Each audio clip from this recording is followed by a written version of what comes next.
اعوذ باللہ من الشیطان الرجیم، بسم اللہ الرحمن الرحیم۔ الذین یؤمنون بالغیب ویقیمون الصلاۃ ومما رزقناہم ینفقون والذین یؤمنون بما انزل الیک وما انزل من قبلک وبالآخرۃ ھم یوقنون اولئک علی ھدی من ربہم وَأُولَٰئِكَ هُمُ الْمُفْلِحُونَ۔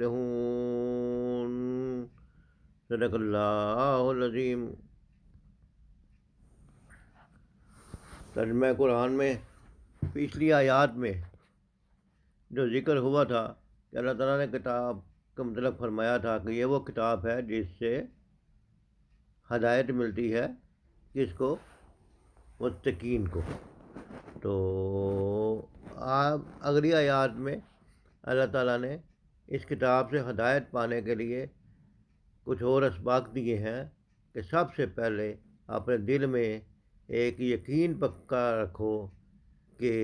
یہ اگلی والی جو باتیں آگے آ رہی ہیں، غیب کا علم، نماز قائم کرنا، اللہ کے راہ میں خرچ کرنا اور آخرت پر یقین رکھنا، اور اللہ کے اس سے قبل قرآن پاک پر ایمان لانا، قرآن پاک سے پہلے والی کتابوں پر ایمان لانا، یہ ساری وہ چیزیں ہیں جو قرآن پاک سے جب کھولتا ہے بندہ، بیٹھتا ہے قرآن پڑھنے کے لیے، تو سب سے پہلے اس کے ذہن میں ہونی چاہیے کہ ایمان کیا چیز ہے؟ ایمان ہم ماننے کو کہتے ہیں۔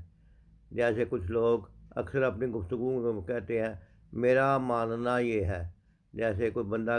کوئی پہ غلطی ہو جاتی ہے، کوئی بات ہوتی ہے تو ہماری روزمرہ کے معمولات میں آتا ہے میرا ماننا یہ ہے کہ جھوٹ بولنے کا کوئی فائدہ نہیں۔ تو ماننا یہ ہے، تو اس کا مطلب یہ ہے کہ جو بندہ یہ کہتا ہے کہ میرا ماننا یہ ہے کہ میں جھوٹ بولنے کا کوئی فائدہ نہیں، تو وہ یہ اپنی زندگی میں کبھی بھی جھوٹ نہیں بولے گا۔ لہذا یؤمنون ایمان لانا، تو ایمان لانے کا مطلب ہے دل میں پختہ یقین ہونا اور کوئی عمل اس پختہ یقین کے خلاف نہ ہونا۔ اگر دل میں یقین ہم کہیں کسی اور چیز کا ہے اور عمل اس کے خلاف ہو تو سمجھ لیں کہ ہمارے دل میں یقین میں کوئی کمزوری ہے۔ تو سب سے پہلے ایمان کی مضبوطی اس بات پر کہ غیب کی جو حقیقتیں نبی کریم صلی اللہ علیہ وسلم نے بیان فرما دی ہیں، جو قرآن پاک میں آ گئی ہیں، اللہ پاک نے جن چیزوں کو جیسے بیان فرما دیا ہے، اللہ کے نبی صلی اللہ علیہ وسلم نے جن چیزوں کو جیسے بیان فرما دیا ہے، اگر وہ ہمیں نظر نہیں آتی بھی تو ہم ان پر اسی طرح یقین رکھتے ہیں جیسا کہ بتایا گیا ہے، اور اس سے آگے اپنی قیاس آرائیاں بھی نہیں کرتے۔ قیاس آرائیوں میں غلطیوں کا امکان ہوتا ہے، آپ کچھ اور مفہوم اخذ کرتے ہیں، دوسرا بندہ کچھ اور مفہوم اخذ کرتا ہے، تیسرا بندہ کچھ اور مفہوم اخذ کرتا ہے۔ لہذا قرآن بالکل کرسٹل کلیئر ہدایات دیتا ہے، اور جس ہدایت کو قرآن دے دے اس ہدایت کو اس حد تک بالکل مکمل نہ ماننا، نہ ان میں سے کچھ کم کرنا، نہ ان میں کچھ زیادہ کرنا، اور ایسی حقیقتیں جنت، دوزخ، اللہ کی موجودگی، اللہ کے اختیارات، اللہ کے کام، تقدیر، اور یہ ساری چیزیں جن کا علم ہمیں علم نہیں ہے، لیکن ہمیں جن کا مطلب بتایا گیا ہے، بے شک اپنے حواس سے ہم اس کو محسوس نہ بھی کر سکیں، یہ غیب پر ایمان لانا ہے۔ وَيُقِيمُونَ الصَّلَاةَ، جب کو بندہ ایمان لاتا ہے غیب پر، جب بندے کو یہ بتا دیا جاتا ہے کہ بھائی اب دوزخ جو ہے وہ بدکاروں کے لیے بنائی گئی ہے، جنت نیکوکاروں کے لیے بنائی گئی ہے، نیکوکار لوگ جو ہے اللہ کے کام کو مانتے ہیں، تو چند گھنٹے بھی نہیں گزرتے تو اس کا عملی مظاہرے کا وقت آ جاتا ہے۔ لہذا یہ ایمان والوں کی قرآن سے فائدہ اٹھانے کی سب سے پہلی صفت ہے کہ وہ اپنے دل میں جو یقین کرتا ہے اس کے مطابق اپنے عمل کو سدھارتا ہے یا نہیں سدھارتا۔ اگر دل میں یقین کرے اور عمل کو نہ سدھارے تو منافقین کی لسٹ میں بھی آ سکتا ہے کہ عمل کچھ اور کام کچھ، زبان کچھ۔ لہذا نماز قائم کرنا انسان کا پہلا ٹیسٹ ہے کہ میں ایمان جو لایا ہوں اس ایمان پر میں صحیح طرح قائم ہوا بھی ہوں کہ نہیں ہوا۔ اور تیسری صرف یہ ہے کہ مما رزقناہم ینفقون، جن لوگوں میں مال کی پسند خوب بہت زیادہ ہو جاتی ہے، وہ پھر مال کے ہی بندے رہ جاتے ہیں، دنیا کی زندگی مال کے چکر میں ہی گزارتے ہیں، اور آخرت کی اور احکام کی اور اخلاق کی اور حلال حرام کی ان کو کوئی تمیز نہیں رہتی۔ تو اس لیے اللہ تعالیٰ نے ان ساری خرابیوں کا رستہ روکنے کے لیے اور بندے کو ٹیسٹ کے طور پہ اور بندے کے اجر کو بڑھانے کے لیے اور بندے کے ایمان کو جو ہے وہ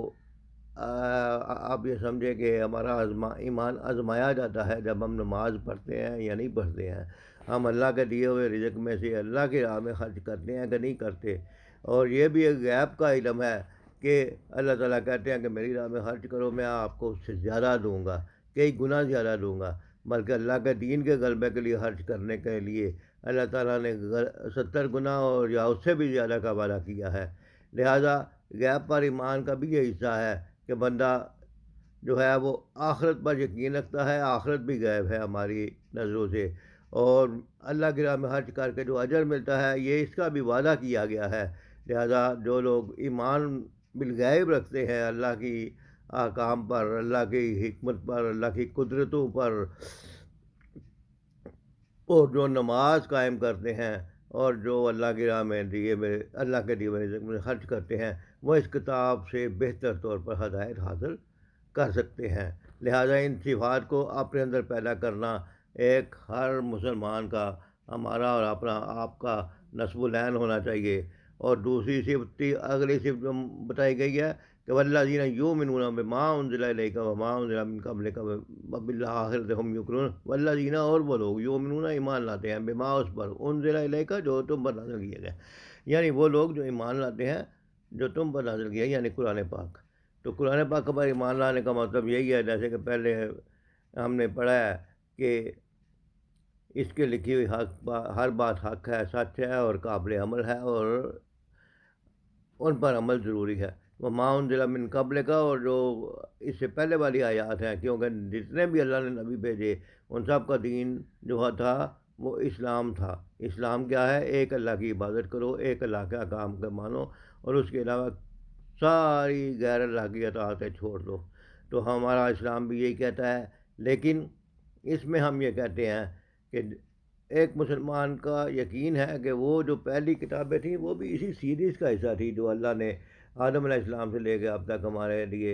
جو ہے بھیجنے کا، ہدایت کا سلسلہ شروع کیا۔ اس لیے ہم پرانی کتابوں پر بھی ایمان لاتے ہیں اور اس کی لیٹسٹ ورژن کہہ رہے ہیں یا لیٹسٹ احکام کا مجموعہ کہہ رہے ہیں، قرآن پاک پر ہم ایمان لاتے ہیں کہ اب وہ کتابیں منسوخ ہیں، اب قابل عمل کتاب قرآن پاک ہے۔ وبالآخرۃ ھم یوقنون، اور آخرت پر یقین، وبالآخرۃ اور آخرت پر